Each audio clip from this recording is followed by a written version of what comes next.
मी मोहिते भाग्यश्री जिजाभाऊ, म्हणजे एअरफोर्सचे आहेत ही ड्युटी मला माहीत होती की फौजी नवरा आहे या गोष्टीतच मी खुश होते.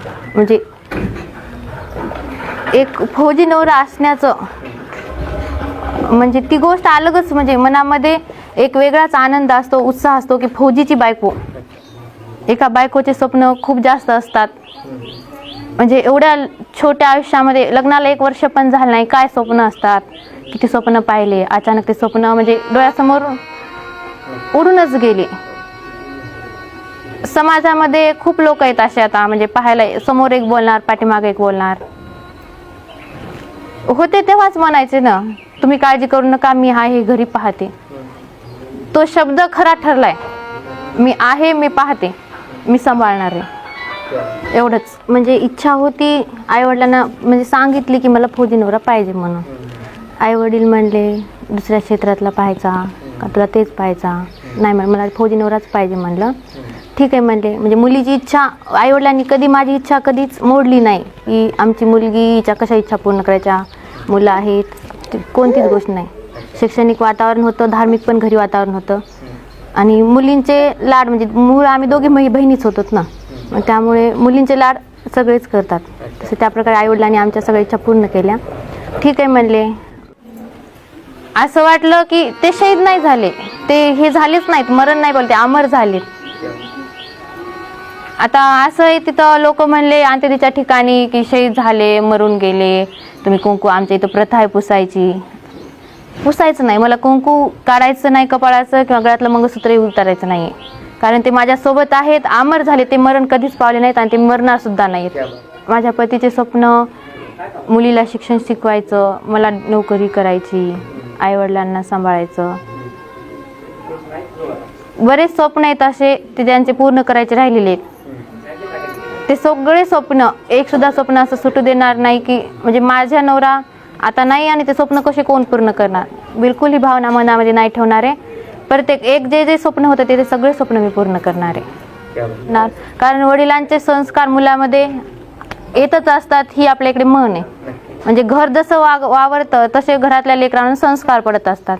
मग ह्या घरामध्ये एकच व्यक्ती देशसेवेसाठी रुजू झाला, तसाच पुन्हा सुद्धा या घराचे वंशज म्हणा किंवा मुलीचे मुलं म्हणा, ते सुद्धा देशसेवेसाठी रुजू होतील.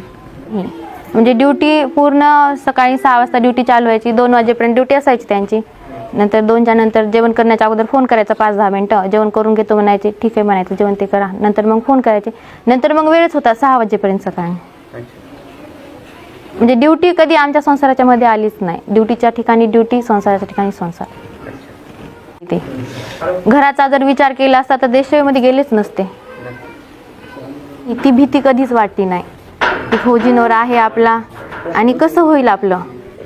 मी एवढं बोलते. मी भाग्यश्री जिजाभाऊ मोहिते, राहणार महागाव, पोस्ट कळगाव, तालुका पूर्णा, जिल्हा परभणी. जय हिंद, जय महाराष्ट्र, जय भारत.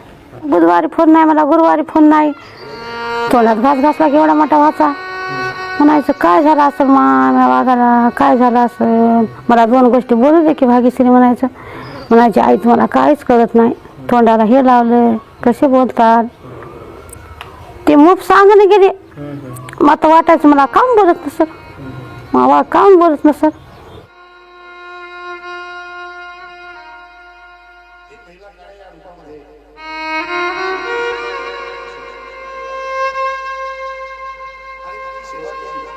असा गुणवान मुलगा होता. मग लहानपणापासूनच जरा असं म्हणलं की म्हणायचं आई तू आता काम कर मजुरी, आता मला पैसे दे. नोटी बदलायचं निघालं म्हणलं आई, तुम्ही आईजवळ 500 रुपये सुद्धा निघाले नाहीत. बायाजवळ म्हणला किती पैसे निघाले. बापू माझ्याजवळ काचे निघतात रे पैसे, मजुरी करायचे तुला द्यायचं. मग बापू जरा दम खाय हो जाऊ. नाही आई म्हणायचा, मिलिटरीचं नवच म्हणायचा. मिलिटरीचं नव आई मला पूज जाय की मी काय शिक्षण शिकायलो, काय करायलो. मग मी म्हणलं बापू आम्हाला कळत नाही की. आई तुला नाही कळालं तरी मला विचार जाय, काय करायला तू, काय शिकायलास. नाही आई मला नोकरी लागत तू काम कर, मला नोकरी लागल्या मग तुला घराच्या बाहेर निघू देत नाही. हो मी म्हणलं हो बापू. म्हणलं बापा झेंडा फडकू दे, देवाला खडी साखरेचे उपास धरले. आता सुद्धा लेकाला दुखणं आलं तर उपास धरला खडी साखरेचा. मी एक तरी देव आडवा झाला नाही. म्हणला नाही आई हे मिठीसारखं नसतंय म्हणला. त्यांना काय कळू दिलं नाही. कशी बेळगावाला कशी टर्लिंग केली की कसं खाल्लं की चैन्याला टर्लिंग केली 18 महिने टर्लिंग केली. मग ते कधी म्हणला नाही आई मला आवड आहे का चिखलात लोळलो किंवा गुडघे फुटले काय कोपरं फुटले मये सर्प हातानं तोडले. काही म्हणला नाही आई चांगलंच आहे म्हणायचा. आम्हाला दुःख द्यायचं नाही. आम्हालाच आई भाकर खालीस काय आई भाजी काय केलीस तुला कटाळा येत आहे मला खायला लई चांगलं आहे तुम्ही खात नाहीत. बापू आम्हाला खा वाटत नाही रे. पोरं पळायचे जेवायला बूटसुद्धा काढायचं नाही कपडेसुद्धा काढायचे नाहीत. आधी मला फोन लावायचा 8 वाजस्तोवर बसायचं मी दररोजाला. जेव्हा लेखाचा फोन येईल तेव्हा जेवायचं आणि 2 वाजता जायचं मजुरीला. गेले 18 महिने होत जराशी केली मजुरी मग करू दिली नाही. तर तिथं बायानं सुद्धा म्हणायचं अगं तू या राजाचा फोन आल्या मग आपण जेवण करू. आता ते म्हणणार नाही की मला अवघड आहे. आता म्हणलं आई मी इवानाची ड्युटी घेऊ काय. मी म्हणलं नको बापू इवानाची ड्युटी तू साधीच ड्युटी घे. काय तुला परिवार लई नाही काय बहिणीचे लग्न करायचे नाहीत काय करायचं नाही. आपलं कुटुंब थोडं मोठं आहे. तू गडबड करू नको. तू आनंदाने ड्युटी कर. तू या मागं कोणी नाही. बाप भोळा आम्हाला अर्धे गोड आहे ना. तुला काय करायचं आहे तर रिटायर झाल्यावर तू कर. शेत घे तू बंगला घे काही घे तू हे करू नको फजिती जीवाची. तू आरामशीर आम्हाला ये जाय आता आम्हाला घेऊन जाय आणि आरामशीर खाऊ दे. तर देवाला असं करायचं होतं म्हणून 1 वर्षात लग्न आहे झालं. 24 वर्षामध्ये लग्न आहे देणंही शिकला नोकरी लागली आणि म्हणायचा नाही आई मला बिन पैशाची माझ्या स्वतःच्या रक्तावर मी जन्मवलं स्वतःच्या जीवावर मला नोकरी लागली. कोणाच्या पायात तुला पडू देत नाही मी. आम्हाला वाटायची तर त्या गोळावकराचं जरा ते माहेर नाही का आरकेड त्याच्यावर मी म्हणायचं मी नानाच्या पाया पडते. मास्तर म्हणून घेतात नको आई म्हणला नानाच्या काला पाया पडायचे. मग स्वतःच्या हिमतीवर गेला. आता आम्हाला दुःख सांगितलं नाही की हे असं आहे आणि आम्हाला खाला नाही आम्हाला काही नाही. लहानपणापासून कोणाचं काय केलं असंच म्हणा नाही की या बाईनं काय केलंय ना आई मला दे. मग या लेकाला पंक्तीत लई जेवायचं वाटायचं कुठं बंदसुद्धा ठेवायचं नाही. त्याचे एक गुण मी सांगू काय.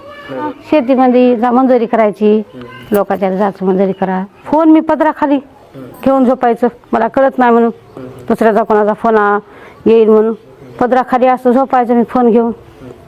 आता फोन सांदीला पडला की मग ते काय सांगायचं नाही आम्हाला तसं अवघड. मला लई चांगलं आहे म्हणायचा. मला जाती सुद्धा गरज नाही. आम्हाला गेलं की लोक भेटतात म्हणायचा. आमची मिसन जर सुटली तारकसा आणि बांडरी म्हणायचा इथं आमची मिसन तिथं जर सोडली तर पाकिस्तानचे लोक बघायला सुद्धा येत नाही म्हणायचा. आणि आम्हाला संरक्षण म्हणायचा वरून आहे काहीच काळजी करायची नाही म्हणायचं. आम्हाला आमचं काहीच नाही म्हणायचं तसं असं म्हणायचं. ती मरली मग आम्हाला त्यानं भीती घातलीच नाही का बा असं होईल आई आमचं काय खरं आहे असं आमची नोकरी अवघड आहे. ते बक्कळ म्हणतात माणसं मिठीवाले आमचं काय खरं नाही आमची काय आता आहे मग नाही. मग आता हे कवा म्हणला नाही की आता काय खरं आहे आणि आमचं काय खरं आहे. आम्हाला असं दुःख त्यानं दिलंच नाही. तर हे आम्हाला आता लोटून उराधोंडा ठेवून